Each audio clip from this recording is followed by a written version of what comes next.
Ladies and gentlemen, we have just received a teaser for the remake of Resident Evil 1. So a user on Reddit has came out and has shared a picture of him with the actor behind Jill Valentine from Resident Evil 3 Remake. And he basically asked the actor of Jill Valentine if she will be returning to play Jill Valentine in Resident Evil 1 Remake, and she winked at him. So the exact tagline says that I met the real-life Jill Sandwich, which is Jill Valentine, who winked when I asked, will you play Jill again for RE1 RE Remake? Now, obviously, we don't have a picture or any footage of her winking at him, but if it is actually true and he isn't lying, then it probably means that it is a teaser for Resident Evil 1 Remake. We know that Capcom is currently working on a remake for Resident Evil 0, Code Veronica, and potentially 5, and on Resident Evil mainline games as well, such as 9 and potentially another one, since that's how Capcom works with Resident Evil games. And we know that in 2026 is the 30th anniversary of Resident Evil, and this may potentially align with Resident Evil 1. As we know, it already has a remake which has a similar framework to Resident Evil 0, so if 0 is getting a remake, then it is very possible for 1 to get a remake. And since it's the 30th anniversary in 2026, to celebrate it,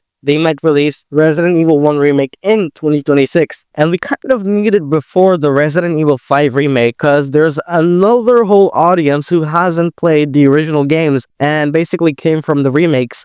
So Resident Evil 1 will serve as the character development for Wesker and his motives in Resident Evil 5. Well, always take this with a grain of salt. So that's it for today, guys. Hope you guys found this video interesting. If you did, consider subscribing. So I'll see you in the next video. Thank you for watching and goodbye.